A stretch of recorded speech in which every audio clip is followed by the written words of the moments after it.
万卷书不如行万里路，道听途说不如听我说说。大家好，这里是道听途说，分享不同的故事，希望能给您带来收获。话说古时，山东一带有一个员外，此人姓冯，年近半百，膝下只有一子，名叫冯天明。冯天明从小喜欢读书，年仅15岁就考中了秀才，一下子轰动了当地。要知道，冯家本就家大业大，按理来说，当地的富家公子大多都是不学无术的纨绔子弟，像冯天明这种家境又好、自身实力又强的人，一时之间成为了当地女子的梦中情郎，想要和冯家结亲的人数不胜数。冯员外觉得儿子现在这么优秀，将来考取功名不成问题，于是回绝了很多的求亲者，让儿子专心读书。就在大家都以为冯天明的前途一片光明的时候，冯家却突然出现了意外。冯天明的父亲冯员外在一天清晨突然之间晕倒在地，等到大夫赶过来一番针灸之后，冯员外终于醒过来了。不过此时的大夫却对冯天明说道：你父亲这病，你要做好心理准备，虽说现在醒过来了，但是这只是回光返照而已，老夫医术有限，他这病来得十分蹊跷，也不像是中毒，所以老夫也不知道该如何救治。冯天明听到大夫这么说，心顿时冷了一大半。要知道，冯天明很小的时候，母亲便去世了。冯员外虽说有几个小妾，但是这些小妾都没有给冯员外生下一儿半女。作为冯员外的独生子，冯天明从小深受冯员外的宠爱，他对冯员外的感情也是十分深的。如今冯员外突然之间得了疾病，冯天明顿时感觉天塌了似的。在冯员外去世之后，他的几个小妾也作鸟兽散，还没等冯员外出殡呢，就纷纷卷钱逃跑了。在冯员外的葬礼之上，冯家的几个叔伯，他们是冯家的一份子。冯员外现在去世了，应该把家中的家产分为几份。对此，冯天明心中是10000个不愿意。可是他平日里只会读书，心思单纯，根本就斗不过冯家的这些叔伯。再加上冯家叔伯联合当地的县令，一起逼着冯天明分1多半家产给他们。冯天明无奈之下，只好把冯员外留下的家产一分为6，其中的5份分给了叔伯，自己只留下了一些现银。在办完父亲的葬礼之后，冯天明知道自己应该离开此地，若是他还留在这里的话，冯家的叔伯肯定会把冯员外留下来，仅有的那些财产都给霸占掉。就这样，在一个月黑风高的夜晚，冯天明收拾好了现银，离开了此地。经过10多天的奔波，冯天明来到了幽州城。他之所以来幽州城，是因为冯天明的姨母就住在这里。在很小的时候，冯天明曾经跟着母亲一起去姨母家做客，在姨母家住了将近2个月。冯天明靠着自己记忆中的路线寻找，他一边找一边打听，终于在2天之后，他找到了姨母的家。冯天明的母亲在世的时候和姨母感情深厚，因此当冯天明来投奔姨母的时候，姨母二话没说就收留了他。在姨母家中，姨母对他如同亲生儿子一般照顾，姨父平日里在外经商，不在家中，因此家中只有姨母和冯天明的表妹苏小小。苏小小年仅15岁，但是知书达理，秀外慧中，平日里也十分喜欢诗词歌赋。冯天明小年纪就考中了秀才，因此苏小小打心眼里十分仰慕这个表哥。在2人的长期交往之后，他们对对方都产生了男女之情。一来二去之下，冯天明和苏小小居然有了私情了。这一日，苏小小找到冯天明，声称自己怀上了冯天明的孩子。冯天明得知此事之后，心情十分复杂。他是喜欢表妹苏小小的，可是现在的自己只是一个落魄之人，所以说有秀才的身份在，但是往后能不能更进一步考取功名还不一定。他不知道现在把此事告诉姨父姨母，会面临什么后果。可是俗话说得好，纸包不住火。此事最终被冯天明的姨父姨母给知道了。姨父知道之后大发雷霆，挥起拳头，狠狠地打在了冯天明的身上，一边打一边恶狠狠地说道：“你这个小畜生，白眼狼！你姨母好心收留你，你居然做出此等事来，看我今天不打死你！”冯天明的姨母看到这个情况之后，赶紧求情说道：“相公，既然此事已经发生了，就算你把他打死也无济于事。现在趁着此事还没有其他人知道，要不然就给他们二人指婚吧。天明这孩子从小就喜欢读书，也没有什么不良嗜好，我看小小嫁给他也是个不错的选择。”冯天明看到姨母为自己求情，心里有些感动。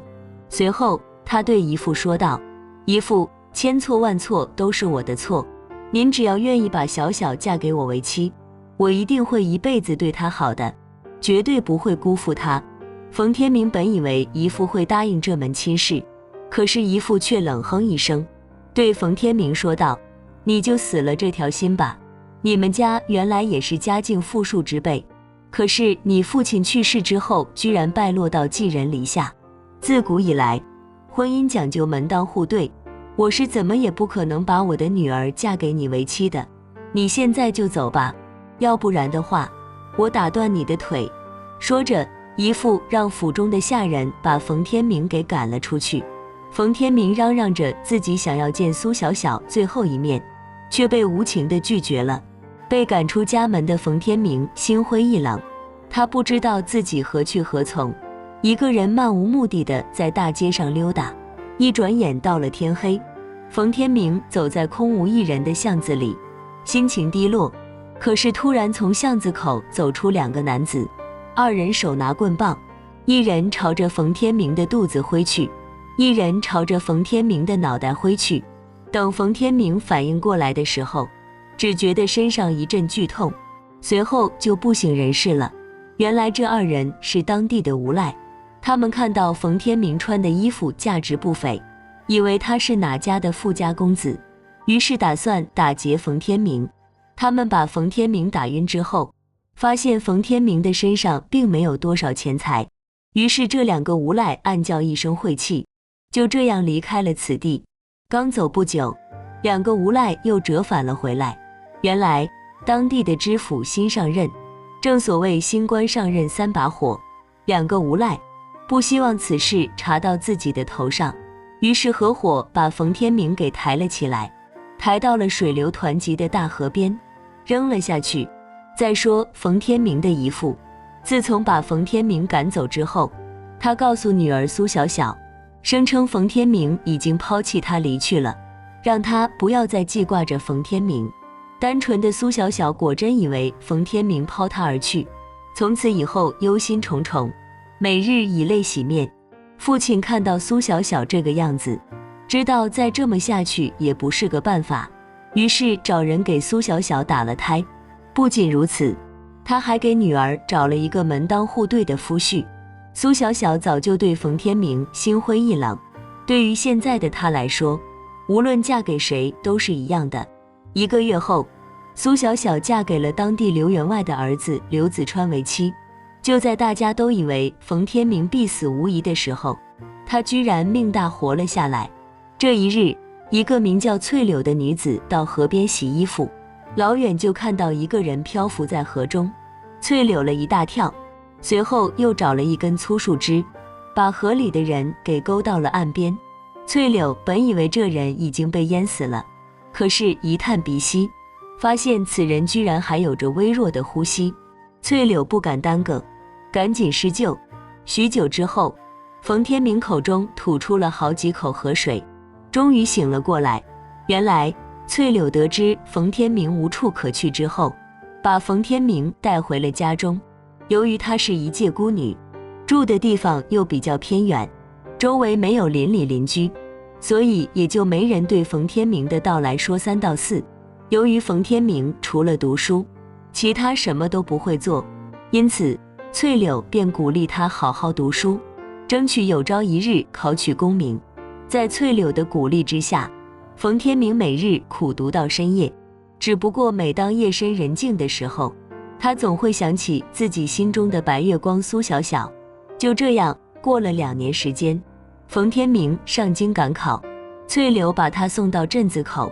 冯天明在临走之前对翠柳说道：在我最穷困潦倒的时候遇到了你，你是个心地善良的好姑娘，若是我能考中功名，定当回来娶你为妻，若是考不中功名的话，我也希望能够娶你为妻，望你到时候不要嫌弃我呀。说完之后，还没等翠柳回答呢，冯天明就这样转身朝着京城的方向走去了。经过半个月的赶路，冯天明终于抵达了京城。此时距离考试只剩2天时间，冯天明不敢耽搁，赶紧找了一个住的地方安顿了下来。经过好几天的考试，冯天明终于从考场之中走了出来。此时的他面容憔悴，浑身上下散发着恶臭，看上去十分狼狈。他回到客栈之中，洗了个澡之后，也没有等待发榜，就这样朝着家的方向赶去。刚回到家没2天，喜报就送到了冯天明的家中。冯天明果然得以高中，虽说名次并不高，但是此时的冯天明已经具备做官的能力了。他被分配到京城以外的一个县做了县令。上任之前，冯天明对翠柳说道：我当初上京赶考之前说的话还是作数的，如今我已经考中功名，而且有了官做，我希望你能够嫁给我为妻，我一定会好好对待你的。其实在2人这2年的相处之中，翠柳早就对冯天明产生了感情。如今听到冯天明正式向自己袒露心声，她毫不犹豫就这样答应了冯天明。2人在翠柳的家乡拜堂成亲，结为了夫妻。成亲之后，冯天明带着翠柳去上任，夫妻2人举案齐眉，相敬如宾，过得十分幸福快乐。不久之后，翠柳有了孩子，冯天明更是欣喜万分，又多请了2个下人照顾翠柳的衣食起居，生怕腹中的孩子出任何状况。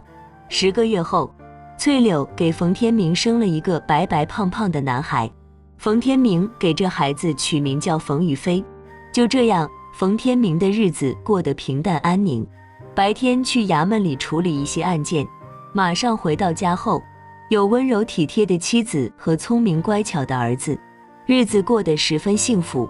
在这种幸福的氛围中，冯天明已经慢慢地忘记了曾经的苏小小。